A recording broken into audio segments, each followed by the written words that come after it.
Okay, good morning, brother Nware. Yes, good morning, Brother Brown. Good morning.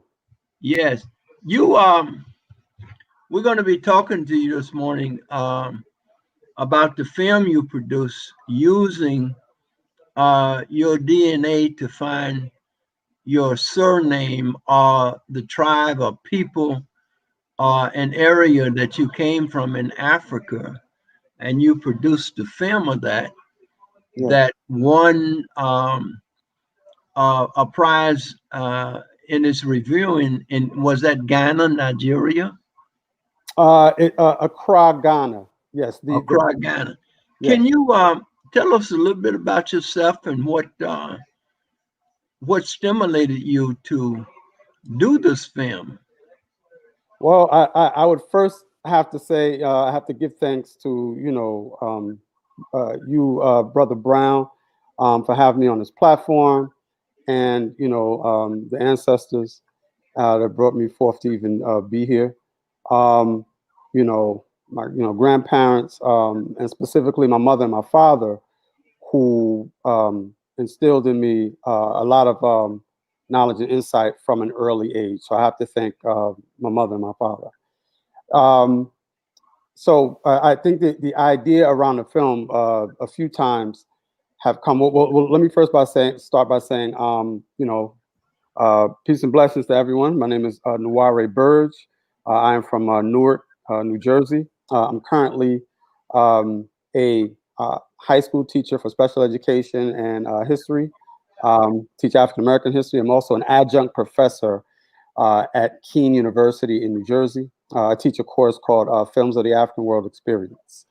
Um, the origins of the film came out of several places. Now, uh, once I've started reading, and getting knowledge itself, and you're reading books like Ethiopia and African history, and George G.M. James, Stolen Legacy. Like I could go on and on. Civilization of Barbarism, Sheikh Anta Diop. I mean, once you begin to get that knowledge itself and understanding of history and culture, you have to begin to question a lot of things. So specifically the surname. And so um, originally, and I'll go back to why I made the film. Um, I'm an educator, and a friend of mine by the name of Sister Jennifer out of Philadelphia told me about a film school, Mhm. and it's not like a professional or a university school where you get an MFA. It's like a local place called Scribe Video Center in Philadelphia, headed up by Louis Messiah, who worked on Eyes on the Prize.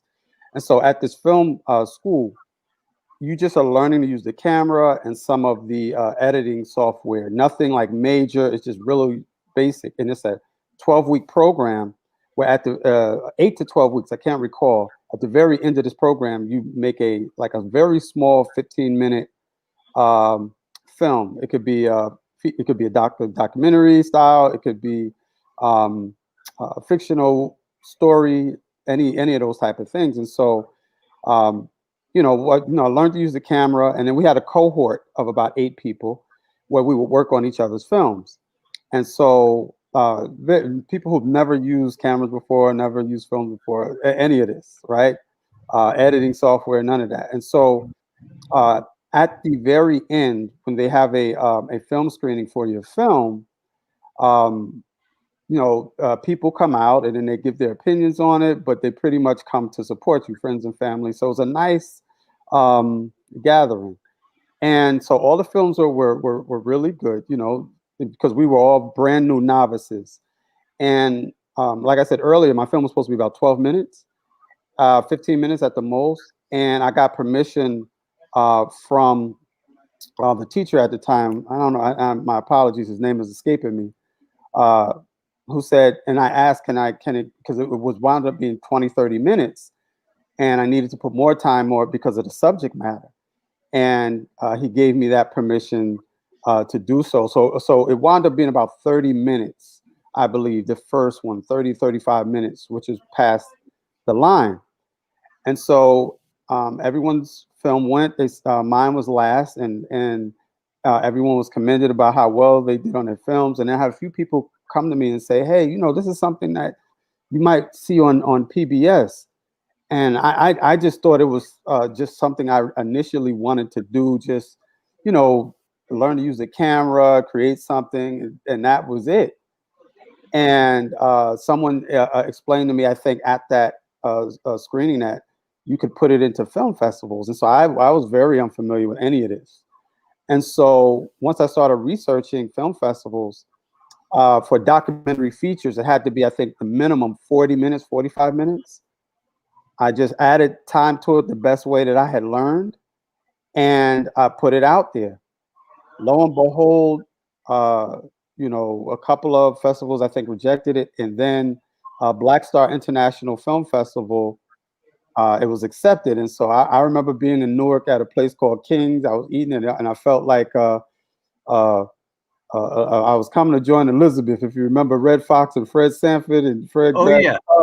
and Elizabeth, I'm coming to join you. Well, I grabbed my chest and I was like, oh my God. I said, I'm accepted into a film festival. And then I think 2 weeks later, they sent me another email stating that I had won Best Documentary for the festival. And it was, I couldn't believe it. So I went, letting people know. And, and people were congratulating me, but I was like, hey, I didn't expect this. So it wound up being my first trip to Africa and to Accra, Ghana. And I'll get specifically to the question because I wanted to open up with that. Why I made this film. Yes. Once we get quote unquote knowledge and stuff. I'm 50 years old, so like I said, my mother, she went to Howard University doing Umgawa Black Power, and was in the civil rights movement, as well as my dad was very culturally aware. So in the 80s, when the resurgence of this cultural awareness through Public Enemy, KRS-One, and Tribe Called Quest, that self empowerment of blackness, that's when I really started to really think and open up and start to read more. My mother had me sitting up watching documentaries like Eyes on the Prize and things like that, but it still wasn't clicking. And then once I started getting into different cultures like Rastafarian culture, and learning about our history, I started to think like, and learning about things like, for example, like Kwanzaa and these holidays, and reading. I said, well, I will always ask myself this question from probably age 19, 20, 21, 22. Like, well, why are we even speaking this English language? Why are we carrying these names? Why are we practicing these European religions and cultures? Why, once you start getting information from Dr. Benyakin and Dr. John Henry Clark, Dr. Francis Cress Welsing, Ivan Van Sertima, George G.M. James, Sheikh Anta Diop, like you're reading and you're learning about imperialism, colonialism, and all of these things. And so I started to wonder, then why are we now still not creating quote unquote maroon type messiah societies? Now, mind you, I didn't know that people, like I was just coming into Dr. Malachi York and people who had been doing this work. Now, I wasn't, me personally at that time in the late 80s, early 90s, wasn't aware. But, I was learning at the time. Um, so that you had groups like the village in South Carolina, the Yoruba Ifa village. I can't think of the name, but people Yeah, had. I know what you're talking about. It's not far from Beaufort, South Carolina. Yes, and so people had been doing this. Rod Neff Men had wrote Meadow Netter, and had created the Asara Society. So I'm in the early '90s, late '80s, early '90s. I'm new to all of this. And then I'm coming across brothers and sisters who, of course, the Nation of Gods and Earths, and I'll speak a little bit later about other projects that I'm working on around that, and what this project was supposed to be. But I would just think to myself, why are we, moving in this Eurocentric paradigm? And so I would always think that. And then one day, of course, Henry Louis Gates and did the D.N.A. genetics with, I think, T.D. Jakes and Oprah Winfrey, and Chris, the comedian, not Chris Rock, the other Chris, and it was on PBS. And I remember thinking to myself, well, why can't we use that if that gives us a connection to our roots, to Africa? Then why aren't we now looking into our specific cultures and stuff like that? And lo and behold, around that time, I think a year later, I came across AfricanAncestry.com and Dr. Gina Page, who states that you can now get your specific region and not just or your specific ethnic group and not just the region.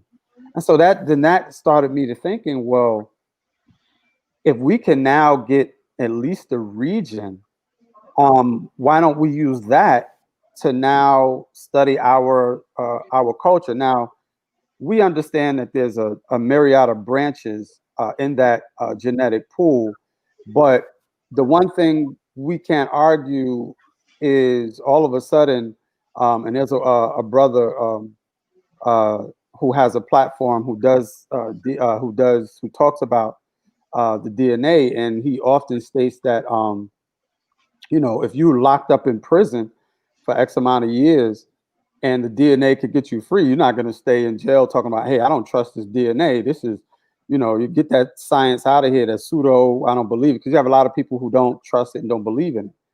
And so, but if you locked up, you wouldn't do that. So, and of course, we use it for, to find out who the parents are. We use it for when they're trying to find out criminal evidence. And Sheikh Anta Diop used it to talk about claiming our Nile Valley civilization connections.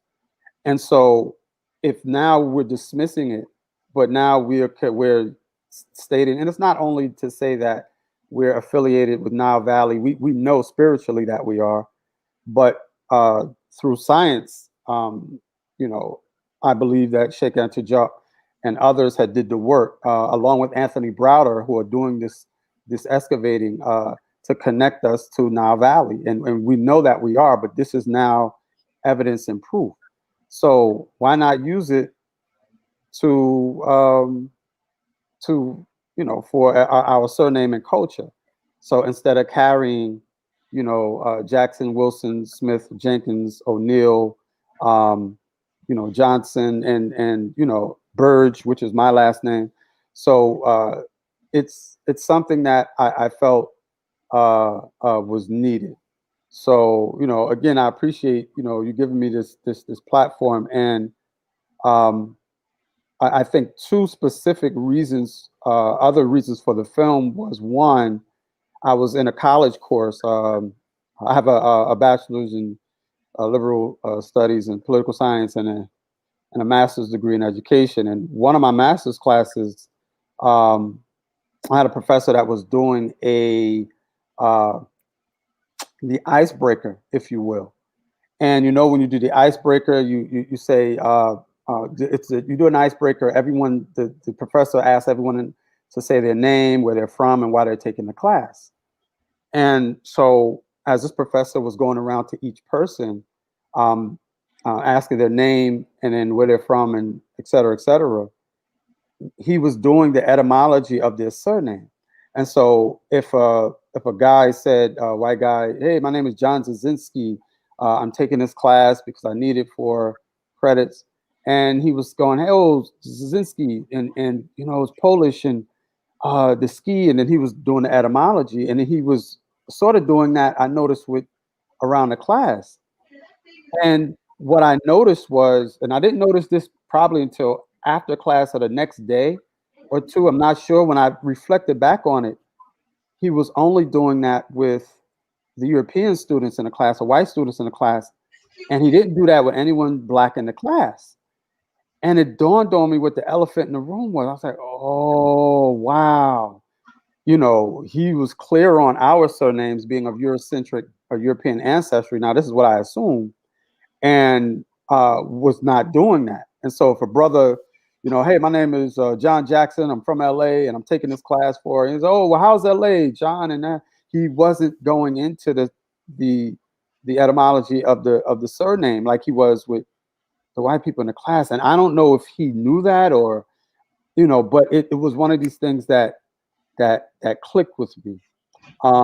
And that was one of the roots of this.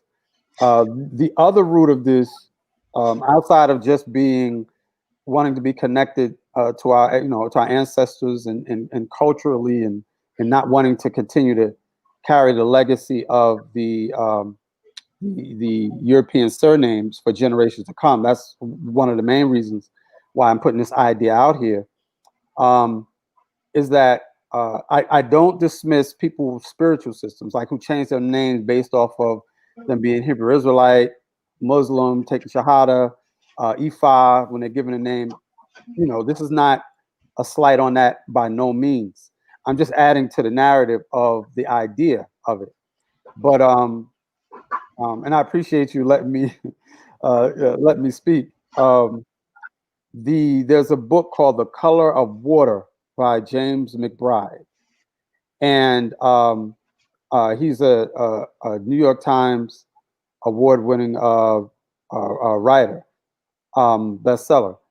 And at this time, an old friend of mine was getting married to his niece, and we were in wedding rehearsal, and and James McBride was there. He was telling me that James McBride is an uncle, and so I met him and we chopped it up, and so we went to eat. I think at lunch during the wedding rehearsal, we sat down, and I said, "Wow," I said, "Mr. McBride, nice to meet you. Your book is on a New York Times bestseller, and how does that feel and stuff?" And he said, he was sitting next to his father. He said, "Hey, he said, that's all good, but this is my father right here. And my father, he was in World War II. And we never talk about black people in World War II. I'm gonna write a story about him. I'm gonna write a story about my father, because I think we need to tell that story." And he talked about how he fought and on and on. So I hadn't seen him again after that. I never, I think, came across paths with him. What I do know is that about 4 years later, a book came out called Miracle at Santa Ana. And I said, "Wow, this is great. I think this is what he was talking about at that table." And I don't know if you're familiar with the movie Spike Lee produced called Miracle at Santa Ana, based on James McBride's book. And so 3 years after the book, I think 2 or 3 years, I think Spike Lee was having a back and forth with, I believe, Clint Eastwood about the lack of black people in films, in World War II films, and the depiction of life. And there was this whole thing that was going on between the two. And so for me, at that time, I wasn't into film or nothing, but having seen that, having a person just talk about an idea, and it wasn't even a book, it was nothing. He was just talking about his father and how his father deserves a story, and how blacks deserve to be put into the narrative around history, specifically World War II.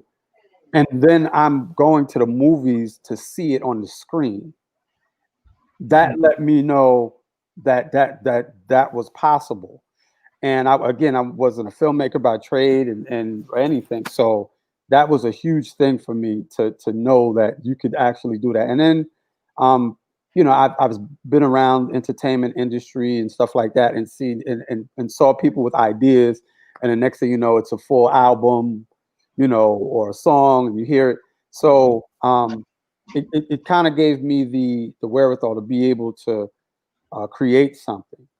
I didn't know that it would be accepted into like 6 different. This is the most updated flyer, but 6 different film festivals, and it would take me around the world to do a lecture, a presentation at Oxford University, the University of Helsinki in Finland, the National Council for Black Studies Conference, uh, the International Pan African Film Festival in France, in Cannes.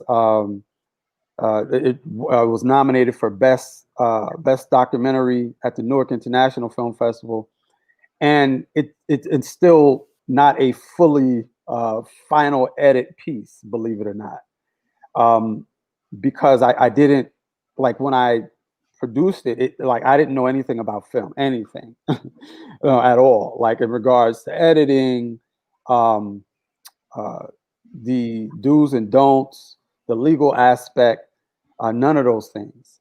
And so once I received the award, it then now put me into the quote unquote into the film game. And now I'm like, oh my God, what do I do? And now I'm trying to ask questions and call people and learn.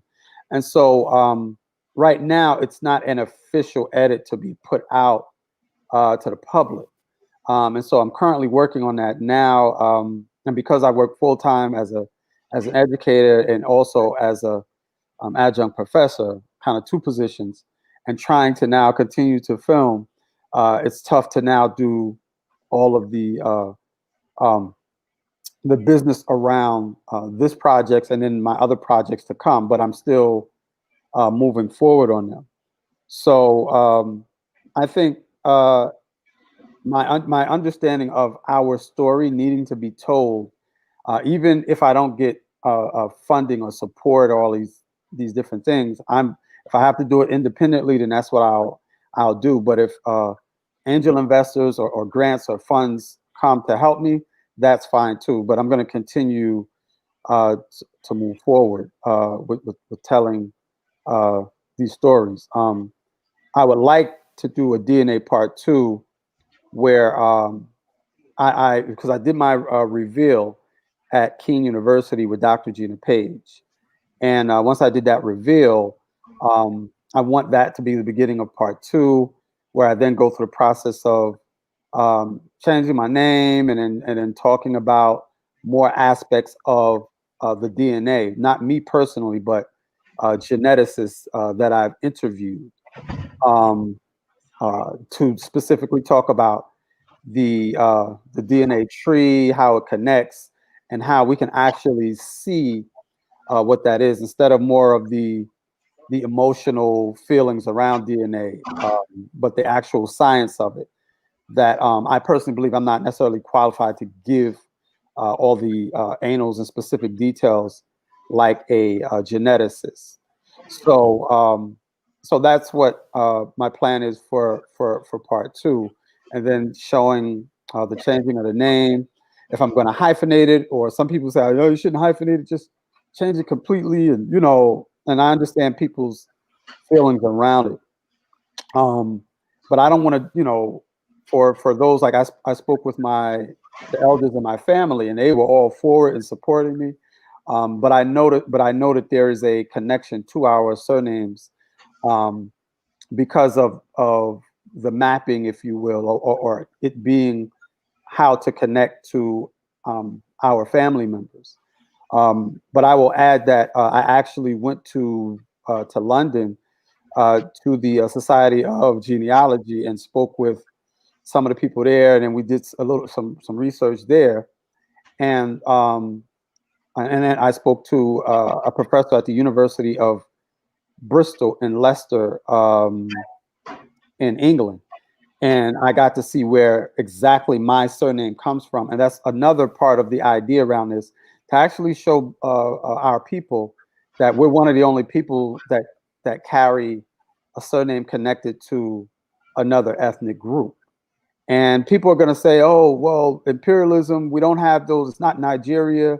It's and we understand the borders that was given through imperialism and the region and stuff like that. We understand that if we are well read in our history and our culture. At the same time, I still believe maybe you can't get directly to the actual specific ancestor, but if it gives you that area where you're from, why not then connect with the many names that we do have? Like we understand, Kwabena, Kwaku, or Afu, and these names are born on a Wednesday, or Friday, or Sunday, et cetera, et cetera. Like we have that, and so it's no disrespect to even the first names of our people, of our brothers and sisters who might name their and I know I'm kind of jumping, but I want to come full circle. But our brothers and sisters who get our first names as Quanisha or Raekwon or the Kwanda and these African or Arabic sounding first names. And we understand that we do this as a connection. And sometimes, even if we aren't well read, the syllables sound African or Arabic. And so we feel like we're connected to our people and we're not giving our children a quote unquote white name. And that's one of the reasons why we do this. But what we don't really take into consideration is that we're passing down the white European surname for generations and generations and generations. And so as we're taking pride in LaQuisha, so the name isn't Diane or or um, or Alfu Kwan, so the name isn't Bob or Michael. Um, 9 times out of 10, that last name is Jackson, Johnson, or Smith. And so we're thinking pride in out. You know, his name is Alfu Kwan, but you know, Smith, as we know, comes from, you know, or we say Johnson, son of John, out of specific areas of Europe. And so getting back to when I was in London, my surname Burge is from, I believe, the Norman area uh, in northern England, I believe. And then that professor gave me primary evidence and data around the specifics of where the name's rooted. And then we also got into how these names came about, these European names came about, because there wasn't a such thing as a specific, like a last name per se. And it wasn't until I believe around 13th or 14th century when they then got into actually naming a Smith, so to speak, from blacksmith, if you will. And so we had, you know, a nice discussion, and I was able to interview, and hopefully I can get this information into part 2. But just understanding that we're one of the only groups of people whose name goes to a different address. And so I'm always quoting my high school friend or mentioning his name, Neil Bladi Odayo Jogo Otu, and how he would say to me, you know, that's the address pretty much. You know, Otu is like the address for a region in, I believe, in Accra or Ghana or that region.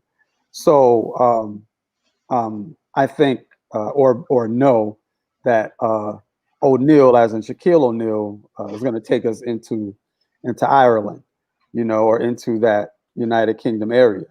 So this is part of what I speak about when I do presentations or lectures. And again, I don't go heavy into annals with primary evidence and documents. I do a little bit of that, but more so, this is a social, cultural, spiritual feeling kind of thing that I believe when we are changing our names. And I was able to meet with Dr. Cambone in his compound in Ghana. And if anyone's familiar with Dr. Cambone and his father, you know, we know these brothers are very powerful. And Dr. Cambone often, when we in our discourse, he stated in our discussion, he stated that any Black or African name, you're representing the continent. And so we don't, it's not really good to get into the ethnocentrism, if you will. Like, you know, Igbo, Ashanti, Akan, Ewe, Twi, Ga, Bamaleke, you know, Osa, you know, Zulu, and whatever, you know, like we are, you know, we're not a monolithic group, but what he's saying is that when you give these names, you're representing the continent too, which I agree with Dr. Cambone. I will also say that it's also cool, like when the I don't know, I'm losing the creative Kwanzaa's name right now, but when the creative Kwanzaa was talking about how we need our own religions and name, and we should speak Kiswahili, and you know, he wasn't the only one, but we need to now maybe embrace during I believe, you know, the 70s and 80s, even the 60s, when we talked about just embracing ourselves and how do we do that. And so I do appreciate those who practice, you know, Meadow Netter and the Kemetic societies. The people have issue with the Hebrew Israelites, but I understand their discourse and their arguments. Although I may not 100% agree with a lot of the doctrines, but I support them, if that makes any sense. And so the Moors, when you change the name to Bay or El, um, so any of these doctrines where you're changing your name based off the spiritual system. Um, I'm just a believer that, in our blood, what's in our blood? In our blood doesn't lie when it comes to, doing blood work for medical reasons. And so why not use that to connect directly to the continent? Although we say, oh, brother, we're from the earth. We're already from Africa, or we're from here, from America. Why not use that? And if you trust the science to say, hey, um, you know, I'm like, I know a friend who, I think the DNA came up 100% Bemeleke. And so why not now look into the Bemeleke culture and, discontinue, uh, the last name of Jenkins or Johnson. That's my, and why continue to pass these European names down if you understand that we're people um, of African descent. And now, we get into now the debates and arguments of we were already here in America and we're indigenous to this land, and that's a different debate when we're talking about the Morris doctrine. And so I understand and I respect that. Um, what I personally uh, feel that the primary evidence states, I feel the primary evidence states that we are connected to the continent.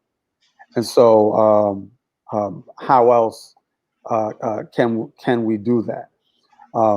And so again, when Dr. Cambone talks about the ethnocentrism, I just also feel, I think, and I agree with him, but I also feel like, hey, it's also a connection to those roots. And there's a difference between Ashanti culture, Igbo culture, and Akan or, Ga. There are differences. And so if that's what comes up, and we have faith in that science, and we know that we have these percentages of European and all these other ethnic groups, but it's not about whatever that 8% of Irish that you have saying, hey, I'm going to go buy a kilt and wear kilts now because no, it's about connecting to our African heritage. I think we've gotten a good amount of Eurocentric ideological construct, as I speak English out of my mouth, around who and what we are. So this is just my personal take or views on the understanding um, of our roots and our heritage and our culture. So, I appreciate again you having me on this platform and being able to, spew the rhetoric around, the film, and I'll also give my where you can find me at on Twitter and Instagram. Not on Twitter so much, but on Twitter and Instagram, it is at D.N.A name change at Twitter and Instagram, and on Facebook, it's at Nware Burge. And so here, I'll put this up. People can see it. All right, that's the contact information. And so right now, I've written out treatments and started filming for other projects. One of the projects, and I'll talk about the other, I believe 3 or 4 projects. Initially, this film, because I interviewed for D.N.A a Hebrew Israelite brother by the name of Tazaria Yahawada, and he talks about how and why he changed his name to Tazaria. And so he also speaks on, he gives some information around history and culture, but then he talks about why he changed his name. Now, initially, the idea was supposed to be about our spiritual systems, meaning that so the film that I wrote a treatment for is titled "Our God is Black." Um, are we running from white Jesus? Meaning that um, we have all of these systems that, believe it or not, many people aren't aware of. So in our um, circles, and I remember talking to a sister saying that we know that these things exist. And I'm like, no, I got a lot of friends and family who never heard of the Hebrew Israelites, who never heard of the Moorish doctrine, who never heard of Dr. Malachi Yorkin and the Nuwapians, who never heard of Metanet. These things don't even exist. And so because we're in our circles, um, we thinking that this is like this a bigger thing, and we have so many black people who don't even know that these things exist. Now, on a bigger level, um, the uh, the idea for my film around Our God is Black will be centered around um, Michael bringing the picture home and putting on a wall for quote unquote Florida Evans, the mother, and seeing a black Jesus on the wall, which was, if you remember the episode, and I'm dating myself, Ned DeWino that JJ painted. But the idea is, of a black deity. And so wanting to do a thing around all of these systems, right? The Ifa, Yoruba, and people who practice Akan, and people who practice Kemetic spiritual systems, like the Sarset Society, and the Tawi. I can't remember the other spiritual systems around the Nile Valley that we practice. But again, Nuwapians, Nation of Gods and Earths, and on and on. And one of the things, and I want to talk about the positives, none of the negatives, right? The positives of the Hebrew Israelites and what it is that they're doing. So one of the main points I want to talk about is the positives, meaning the dietary system. In Rastafarian culture, one of the systems who have been talking about CMOS forever, right? Queen Afua has been talking about health, and Ra Nefa Men, and these groups have been around for quite some time, 30, 40 years or more. And the idea of connecting back to Africa, right? Rastafari culture is based on mentally, spiritually, and physically repatriating. And so, and the idea of a black deity in Haile Selassie.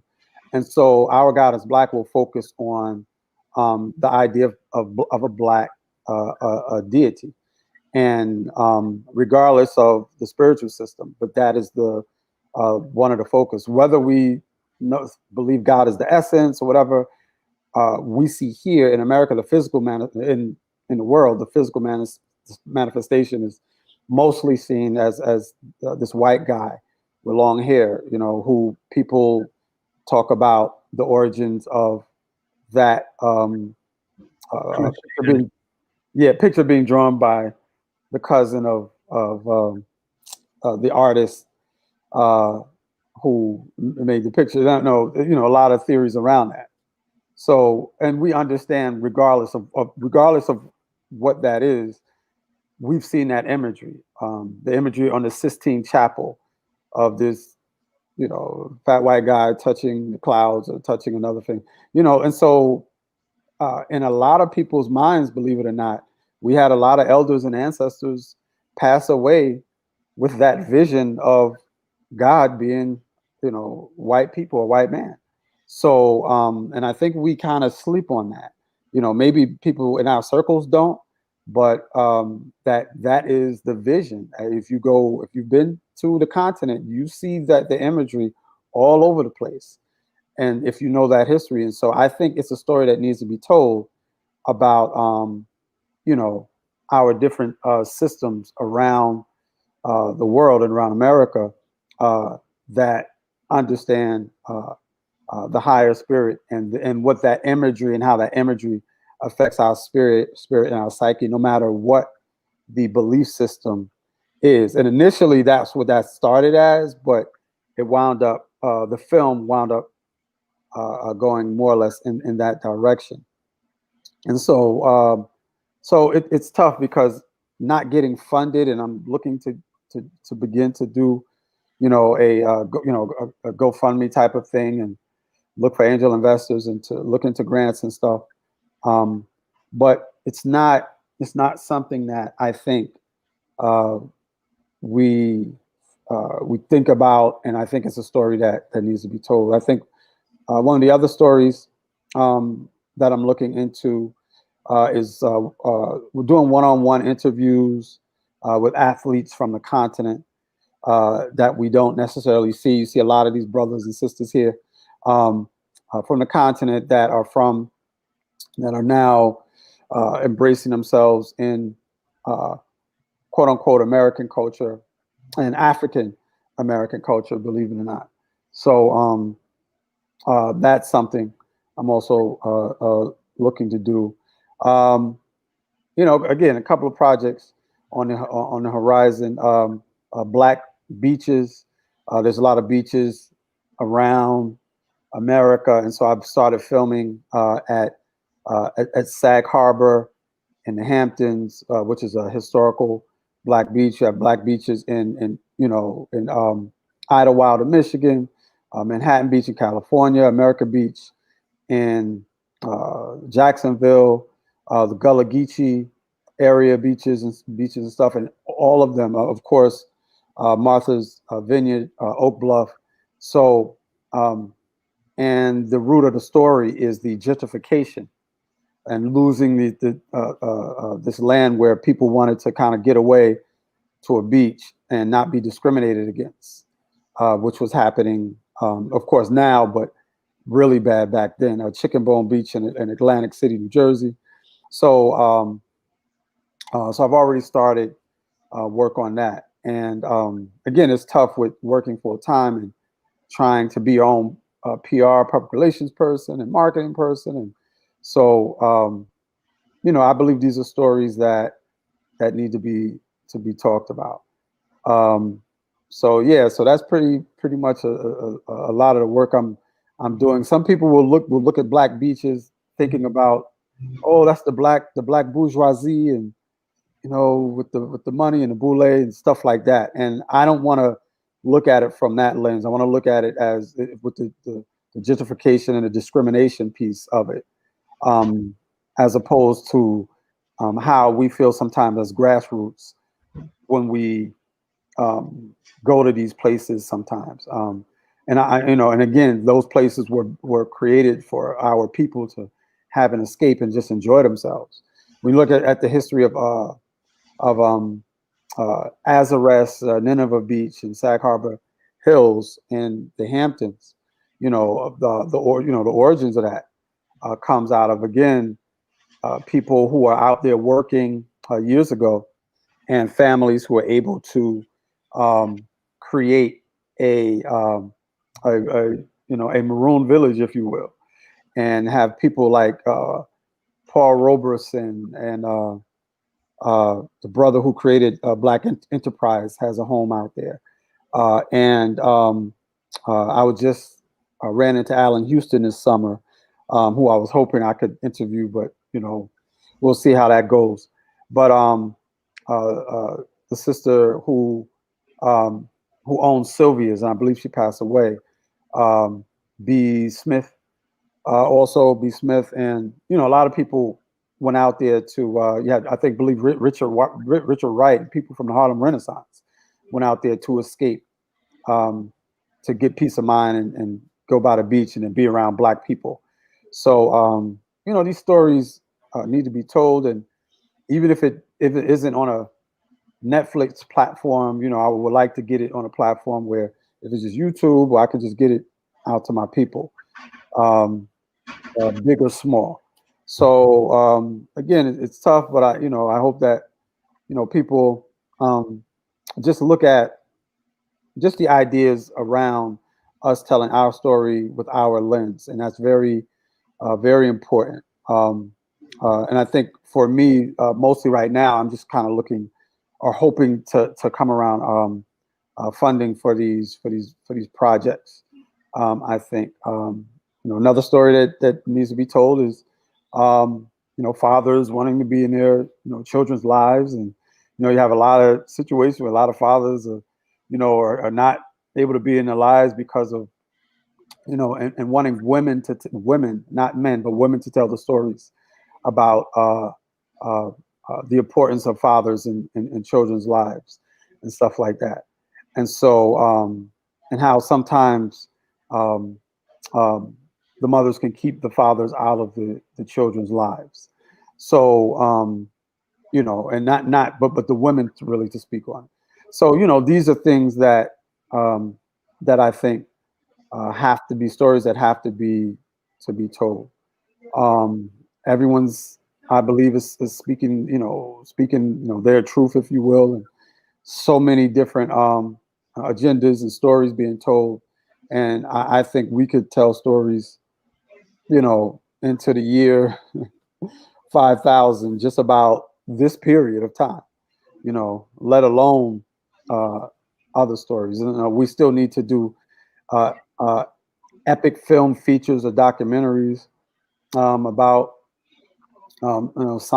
Sangai, Timbuktu, Merowe and Nubia, you know, um, uh, cartoons and stories around that.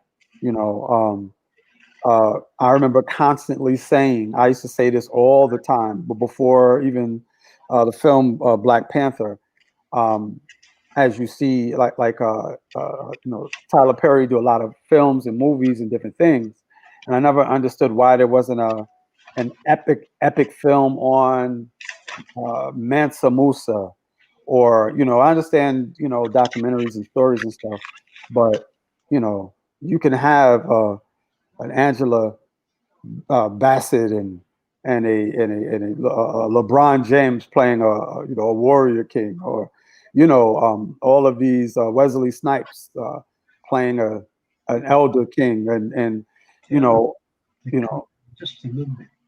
yeah, all of these different actors that we have, um, like when you see the elegant roles that were played in Black Panther. But I used to think about that all the time, like way before that film. Like, how come we don't have these epic films? Why isn't Harpo Films putting out?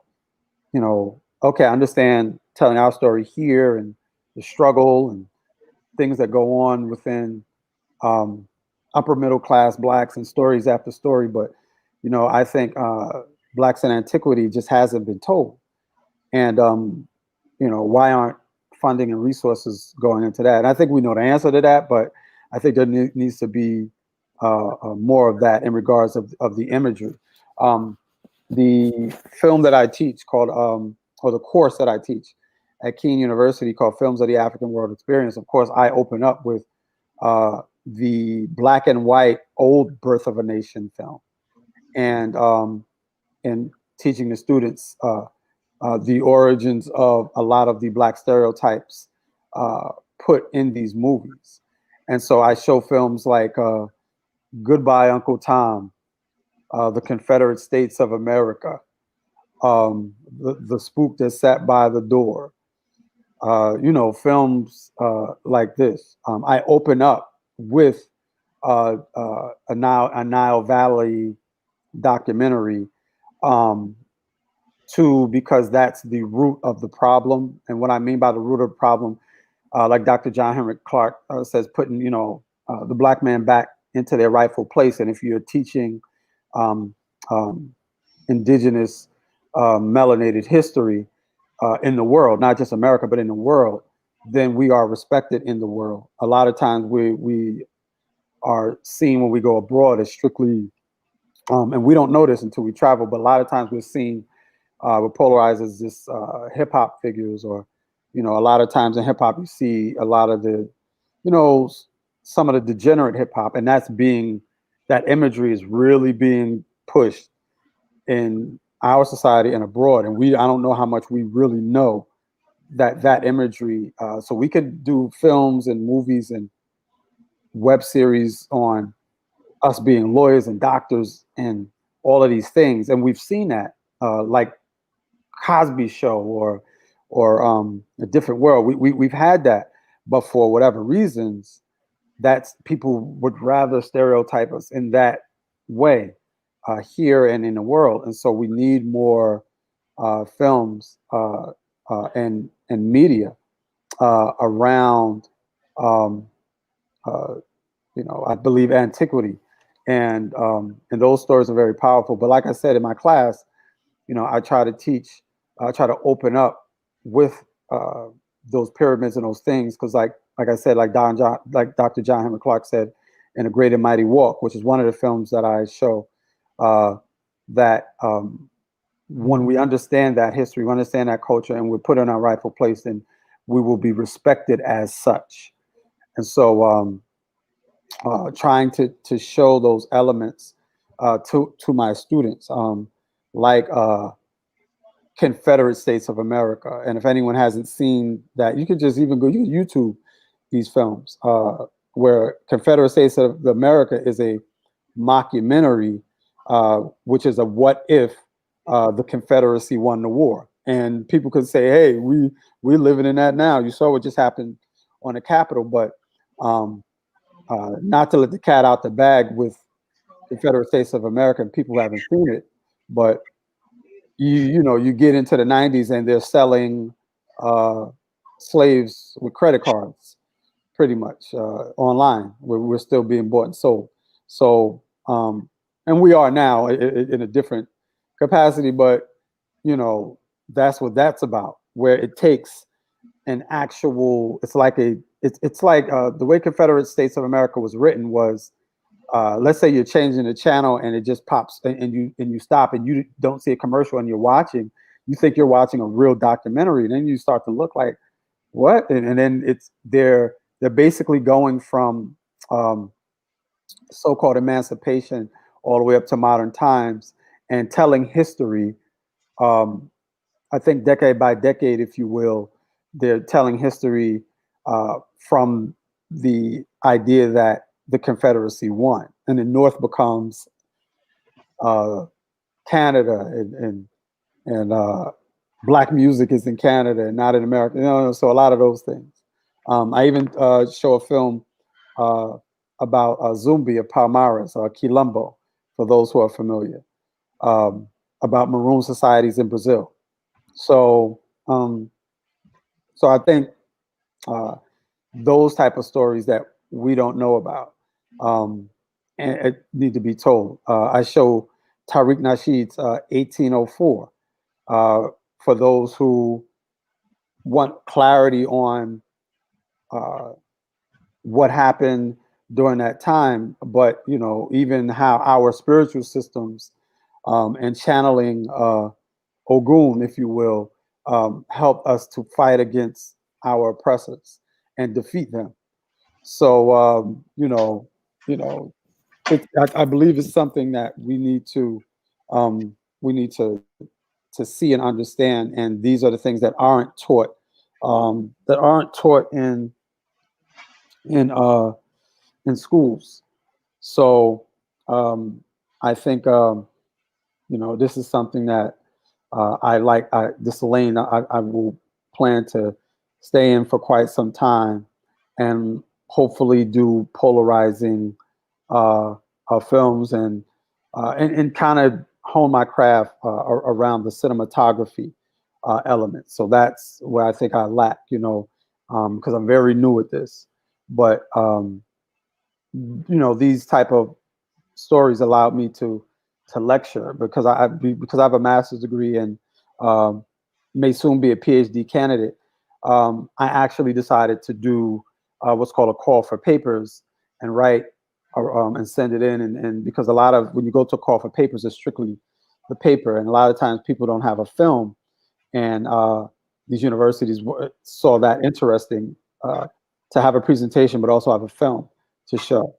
And so this subject matter uh, requires a little bit more than just a paper or a thesis.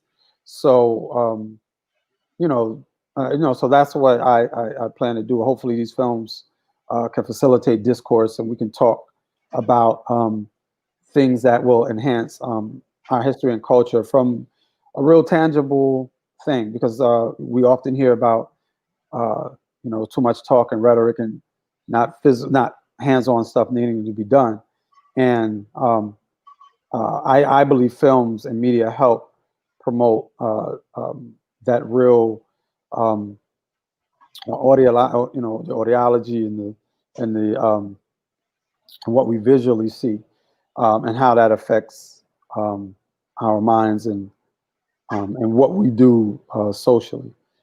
So but yeah, I think me having this type of um, background helps to push the envelope in what it is that we need to be doing uh, culturally.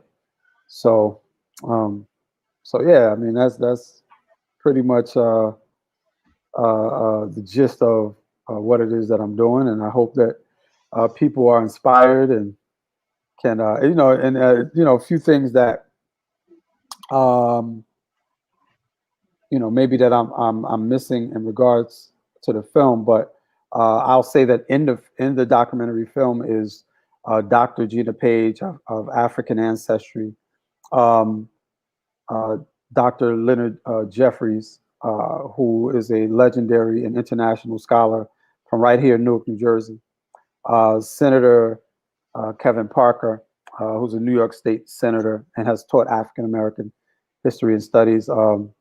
Dr. James Peterson, who I went to school with from fourth, fifth grade here in Newark, and have the Brown family from the Ephi community, and so who talk about the idea, the names and things of that nature. So, and Tazariak from the Hebrew Israelites. And so, I believe it's a good collaboration of people, and it focuses more on um, not just the idea of the name changing of the name, but even connecting to who we are. And so, you might see a little bit of some Ifa things done in the film. Me actually going back to where my family is from in Oklahoma. Originally on my mother's side and my father's side, they're from Georgia, but they both migrated. On my mother's side, they migrated. Most of them migrated to the northeastern corridor, from Connecticut to Boston, Philadelphia, Bronx, Brooklyn, New York, Jersey. On my father's side, they migrated west to Oklahoma and established themselves there. And so I even go on my father's side to Oklahoma and show the land that we have and Burge Camp. And I even show we have like the name Burge means so much in our family. And so even my uncle has license plates that say Burge One, and a lot of us on that side, PhDs and professors and military people and business owners and stuff like that. And so and the Burge Farm, there's a big like a granite kind of statuesque sign that says Burge Camp, and when you're driving up, you see signs that say Burge Camp, this way, so the name, and so it's kind of like the whole thing around, well, why would you want to change that in pride and Burge and that pride that your family has? And it's like, but you can't unlearn what you now know. That as much as I take pride in it, that Burge is a European surname, uh, uh, Norman and Germanic, of Germanic origin. And I'm not German, so, and there's no offense to German people. It's just I'm of African descent, and so it's like if I introduce myself to you and I say, "Hey, my name is Yao Ming," or my name is Rajiv Patel, you'll think I'm into the Wu-Tang Clan or something, or I'm a Buddhist. You know what I mean? But if I say, "Hey, my name is John Robinson," you won't think twice. You're like, "Hey, what's going on, John Robinson?" But and so that's what I'm kind of getting at. Whereas just being, having our European names and so like it's just something that we never even really think about, and it's kind of like quote unquote an elephant in the room, that we don't, and that was part of what I wanted to put in the film. But animation cost so much. I wanted to put a red, black, and green elephant in the back of the room when the professor did the icebreaker, and I wanted to kind of do an animated reenactment of that icebreaker with him talking and a red, black, and green elephant in the back just looking. So but that's what sort of the elephant. We don't talk about that connection because we feel like we may be disrespecting Auntie Jenkins and Grandma Johnson and the Johnson family. But we just aren't Johnsons, if that makes sense to us. So no disrespect to Johnsons or Burges, but this is where the idea is rooted in. So again, I hope I can shed some light on for us and on a cultural level, and get some information to the people, and I hope that people see this and understand it and respect it. So yes, yes indeed. Brother Larry, I've really enjoyed listening to you and the history you have given us on your work and the work you plan to do. Mm, I just want to add that people treat you mm, as they perceive you. mhm, So if we are perceived as a people who did not contribute mhm, anything to the development of civilization, we will be treated that way. mhm, So the reason that you see all of those images in Africa, and I know you know this, of the white Jesus, I mean, um, everywhere I went to Africa, whether it was Nigeria, Ghana, wherever. Well, not so much in Ethiopia, but mhm, you can talk about that as well.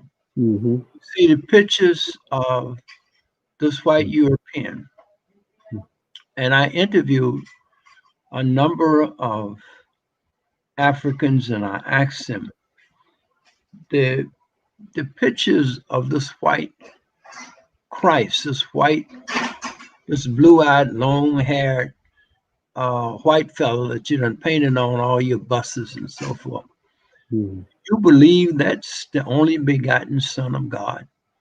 And they would say to me, yes. mhm, I said, why? And they said, because that's the picture in the Bible. That's what we're shown. That's what we know. That's everywhere. And what Black people do here and everywhere, we look at television. So from the time that we are born, the time that we open our eyes, the first smack on our butts to bring about breathing is of a white doctor. mhm, And every image we see on TV, not so much now as before, was a white image. And that mhm, white image is always the hero. There may be some evil white folk, but they're always counterbalanced mhm, by the hero. And mhm, so they overcome evil for themselves in every movie. They're the hero. mhm, Black mhm, people are very seldom the heroes. mhm, mhm, So the work that you're doing, I cannot express deeply enough of its importance and its profound contributions. I'm going to give you this and I'll let you go. I was watching the inaugural address with Biden and no, it wasn't the inaugural address. It was uh, it was the piece they did on COVID-19. and they showed the White House and they showed the Tecum Mhm. in the back. I mean, it was absolutely awesome. I really enjoyed the image of the White House and of the Tecum in the back, because they always showed that. Every time you see the White House, primarily, you see the African creation in the background. Mhm. And they will say that slaves built the Capitol, the White. Mhm. But Mhm. you know, just saying that slaves built the White House, built the Capitol, is is not enough. And in fact, it kind of reinforces slavery. Mhm. That's we use slaves to do this. But if they had been on point and wanted to bring about a different image, as they should have, as they proclaim they're going to do, Mhm. they would have said that Washington, D.C. was laid out by Mhm. Yeah, Benjamin Banneker. Banneker. Mhm. To lay Washington, D.C. out the whole 10 miles, Mhm. 16th Street, I mean, to lay out Washington, D.C. as it is laid out, which is one of the most beautiful cities in America, Mhm. would have been to give concrete substance Mhm. to what Black people had done. And then they could have went further, Mhm. because while we were building the White House, Mhm. Robert E. Lee Mhm.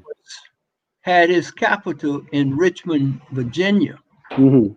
And it was Black troops who, during the same period of time, Mhm. who captured Richmond, Virginia, Mhm. and Lee's ass out of there and recaptured him at Appomattox. Uh-huh. Uh, General Ulysses Grant came down, Mhm. and Robert E. Lee surrendered to Mhm. Ulysses Grant. But there were Black soldiers Mhm. all and it was that's who captured him. That's who held him. But they Mhm. never showed you in Lincoln, in the movie Lincoln, one Mhm. Black soldier doing that episode. Not Mhm. one Black soldier was shown, when it was Black soldiers who did it. So I mean, it without changing the image of how people perceive you, will always be treated the same way.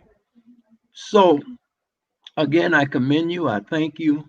Yes, and I would like to. I appreciate everything that you share with me as an elder, and I want to speak on some things before I go. Which you brought that up. And I know you're probably aware of this. Anthony Browder does the DC to it connects it to to Nile Valley and to Egypt, and he does a whole not just a lecture but a tour in DC, and he also did a lecture in Medgar Evers back in February that blew everybody away. That I show a little bit of, and I open up my class with it, where he shows one of the Adinkra, the Akoma, I believe it's the Akoma Adinkra symbol, found because they're doing excavation in Kush, and in one of the tombs that he's doing, and I showed him that there's a Black person doing anthropological, archaeological research, and they show the Akoma on the wall, which traditionally is supposed to be West African. Um, the Adinkra symbols West African, and so we know historically of the sharing of ideas throughout the continent, but to actually see it as primary evidence in the physical when he showed that, I mean everybody was awestruck. That was at Anthony Browder's um, lecture. And so, specifically to what you're saying, and then in regards to that imagery, when I was in Ghana and what you were saying in Africa, and seeing that imagery, and that faith, and that those questions that you asked, I got into, I mentioned something to Dr. Jeffries. So the day before I went to Ghana, I talked to Dr. Jeffries probably for about 2.5 hours on the phone, Dr. Leonard Jeffries. And we were talking about a couple of things. And I mostly, when he talks, I just listen. I very seldom talk. And and I mentioned something about, yeah, with the religious thing over there. And then he stopped me and he said, he told me just don't have that discussion. Just, and then he gave, and I listened to him for a straight hour about not having the discussion. And which I wanted to have, but I saw what he was talking about. And when I went to the slave dungeons, people call them slave castles, but the slave dungeons at Cape Coast in Ghana, there's a 3-hour trip that you take on a bus. And on that bus, a revival broke out in Twi, Twi, the indigenous language. A revival broke out with the Bible, everything. And I'm listening to it the whole time and watching and thinking about imperialism and colonialism the whole time. And so that whole idea of Black Panther, and I'm glad when they did their interviews run, the idea was the idea of a society that was never imperialized or colonialized, and what would that look like? Because you had videos pop up of our people complaining about them talking about the spiritual realm and all of that, and it's just it hurts because even speaking to Senator Kevin Parker, who's African Studies professor, and he was talking about what you see in the Black church in regards to specifically Yoruba culture, some of the things that you even see in the Holy Ghost dance and things that are taken from our indigenous spiritual systems that we were brought here. And we know that there were Muslims that were brought and captured too. We understand these things, but at the same time, we don't understand that and how we were imperialized and colonized. It's just a hard reality. It just really is. And understanding that, even when we are changing the narratives around the imagery and the idea of the deity for Christians or through Abrahamic systems, it's just a tough discussion to have. And so, and I do enjoy African-centered and historical people who are, Christian and Arabic or Muslim, whatever, and listening to them. At the same time, there is, primary and historical stuff that tells us different about who and what we are and where we came from and why that exists. And that's just it's belief versus primary evidence and documentation is, it's so that's different when you get into that.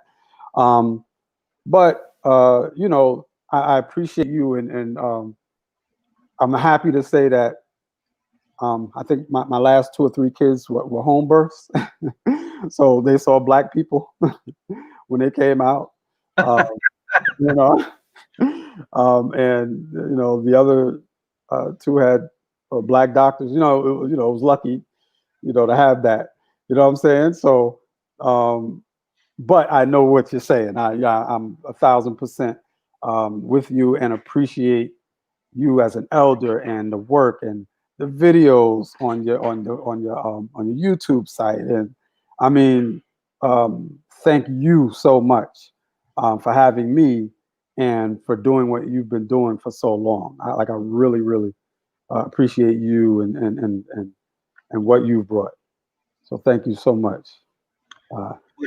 Put your ID and how people can get in contact with you and how they can make donations to you. Okay. Generally, Darrell always has that. We didn't get it up there. So can you do it now? Yeah, I could put my information in the chat, and then I do have a PayPal. So and believe it or me, this is I never, and my mentor gets on me for not doing this. I keep saying I'm gonna do it because I haven't asked for funding and really sought funding the way I need to at all. So I appreciate you because this is actually the first time that someone's really sort of doing that. And again, what they say, a closed mouth won't get fed. And then that's my fault. And so I have to, I've just been so busy and going with school and work, and that I'm trying to set up my platform for a bigger audience. And that was the first thing I was going to do. So I really appreciate you doing that and saying that, for real.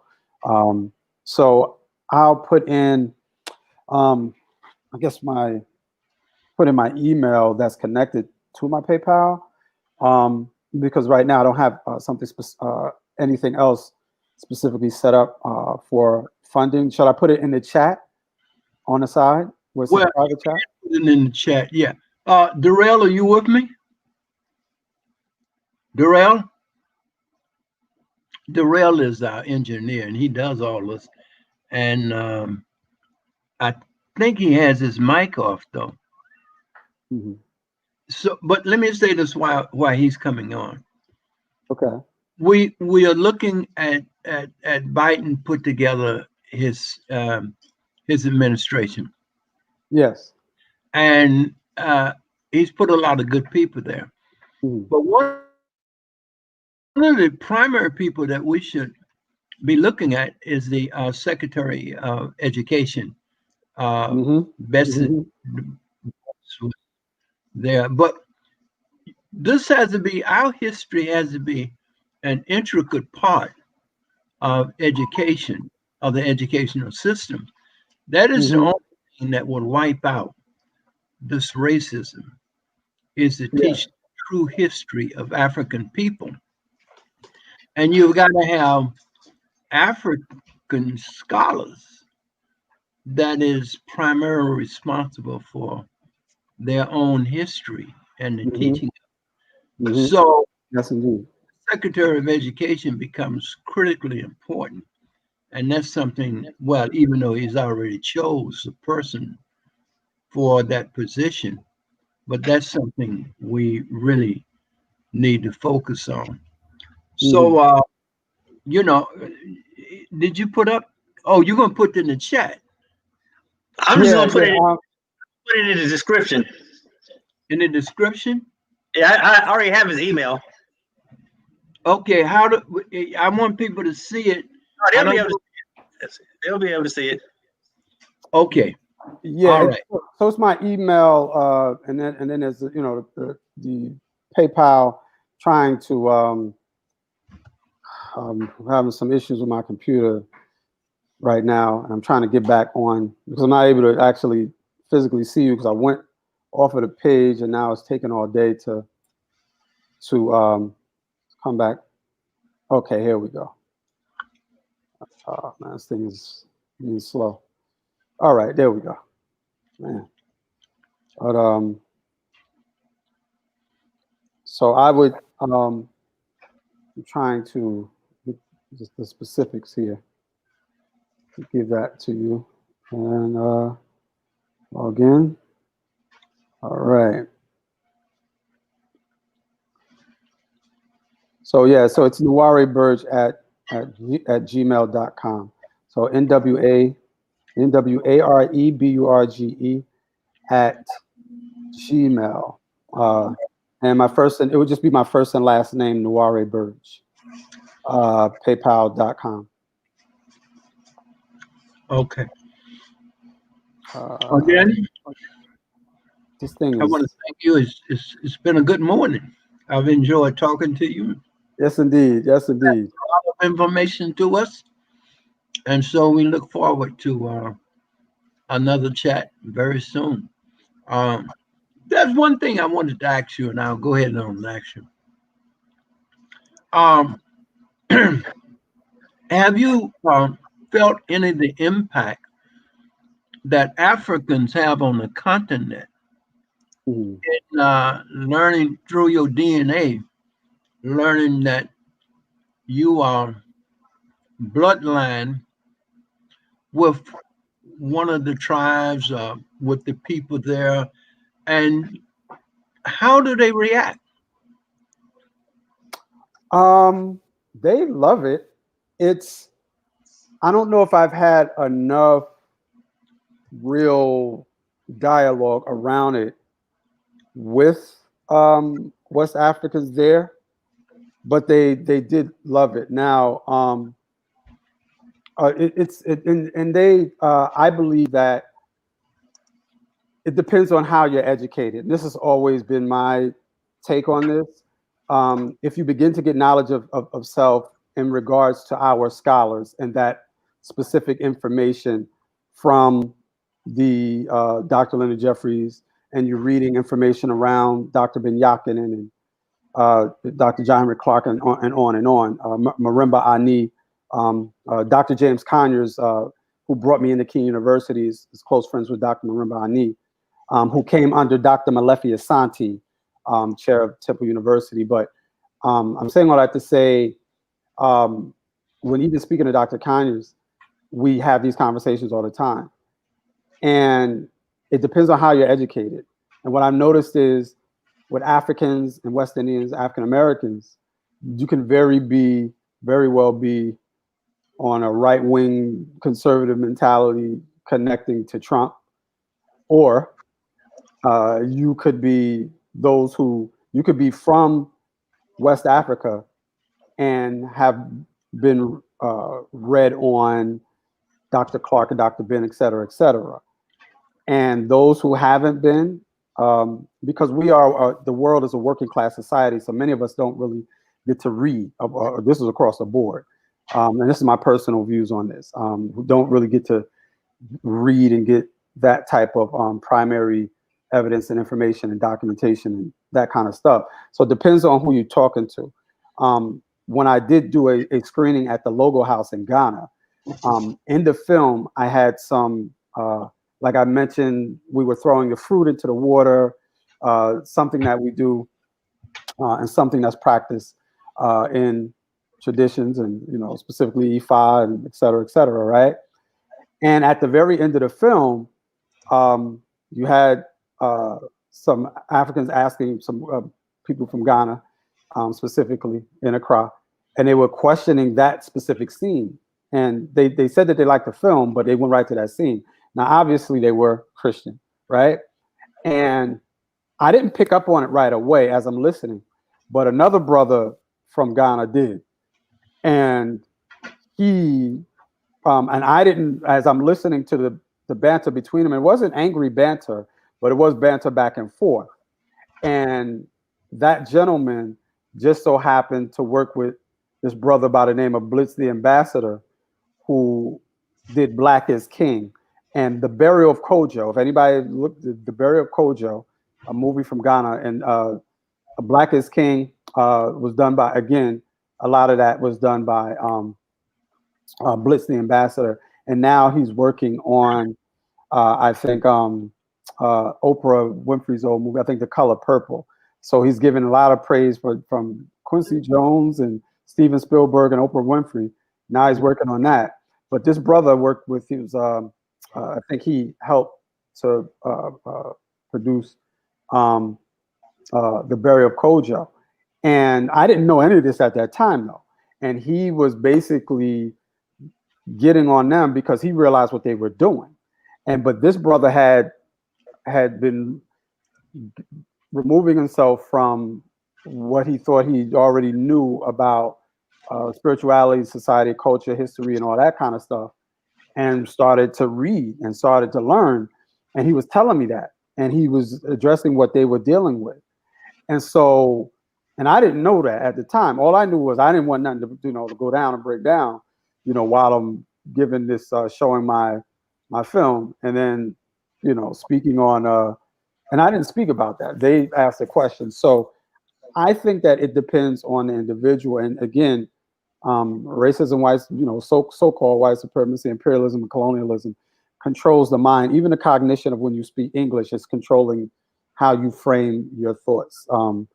Because as we know, etymology, for etymological reasons, there are words that don't even exist in in English that come from vice versa, whatever. So it just depends on how educated that African is on our history and culture.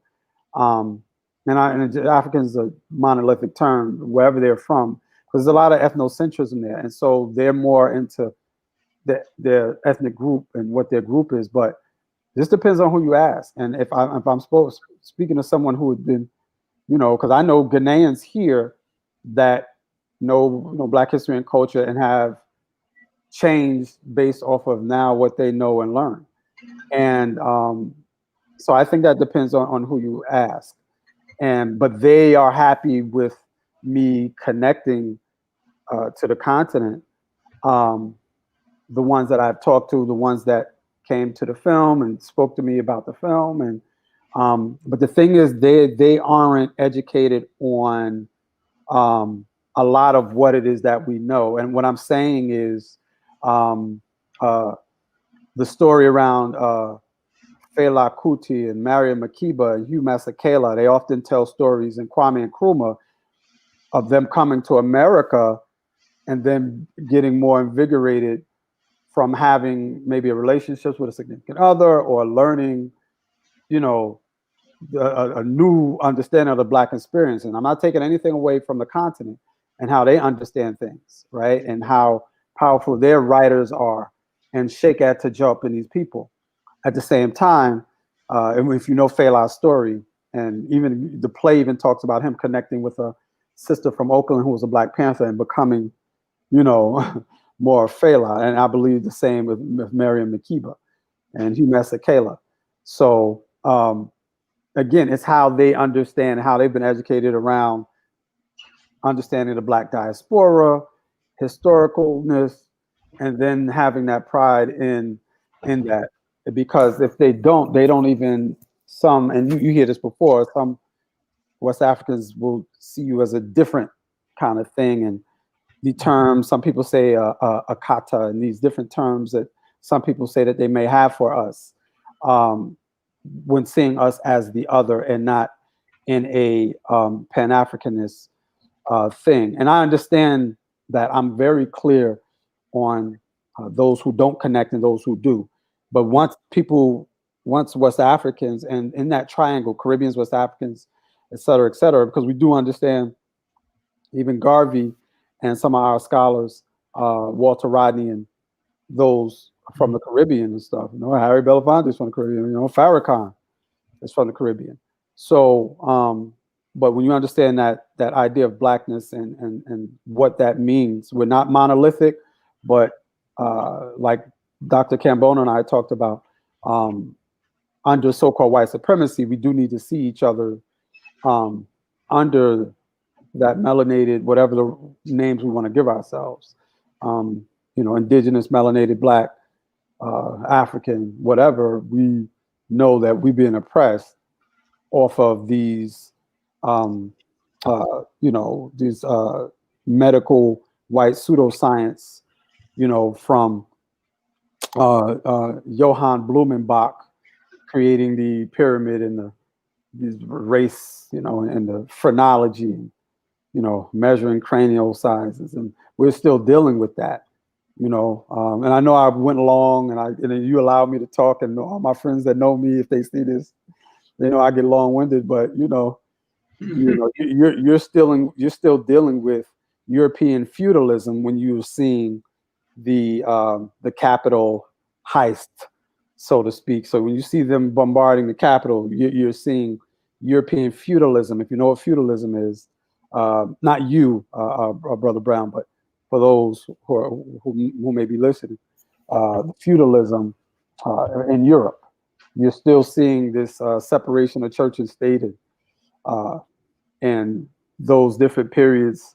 Enlightenment, and all of that stuff going on, as this group of people who have now escaped the tyranny, and now because of the tyranny that they went through, all the from the Dark Ages to World War I and World War II, which is completely savage. If you've ever seen the new release historical footage on the actual primary videos that they would never show in the 70s and 80s, that they're now showing in documentaries, having gone through that in Europe, and fighting for what you believe is, this whiteness, this is what's happening.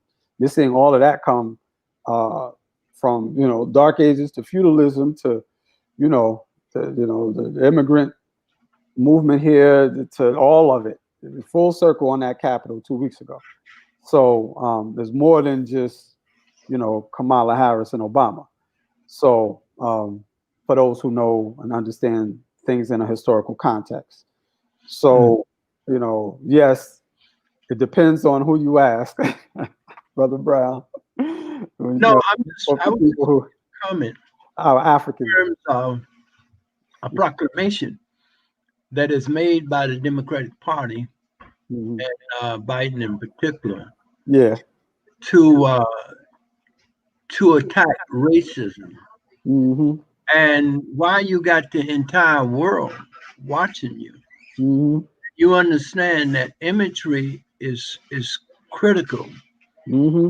Changing that imagery and even the information reality Mm-hmm. to say that blacks did not only build Washington D.C., the White Mm-hmm. House, and the Tekkanen back there, but Benjamin Banneker laid it out Mm-hmm. and designed it. And I mean, we can go into this file, but Tony Browder does probably the best job Mm-hmm. of laying Yeah. that. Nuri, I'm going to let you go. We were supposed to have an hour. Yes. So 1 hour and a half, and So much. yeah, I got long winded, and I was even going to go into them saying that Banneker's ethnicity was Dogon, as people were from the Yes. Dogon, and understood the Sirius B, and who even NASA said that was just a random guess. You have people from NASA saying that, but again, we have to understand these things in its total context. And I'm hoping that our people will now begin to do a little research. I know we all into, I don't know, the Atlanta Housewives and LeBron James. I'm a big sports fan, so I watch sports too. But I think this history that you're talking about with Banneker and everything that we talked about, I hope our people, the millennials, will really start to quote unquote go in on and not just do Instagram, Facebook history with little quotes and little things that they read. I'm hoping that they take at least 20 minutes a day or something to get that information. All right, my brother. I'm going to let you go, and I'm going to thank you over and over. Yes, I And appreciate I look you. forward to our next interview. Thank you so much, and my apologies for the long-windedness. No, don't worry about that. I just hope that everybody Oh man, is appreciative of the information you have brought to us. So. yeah. Well, my people see this, they're gonna give me the business.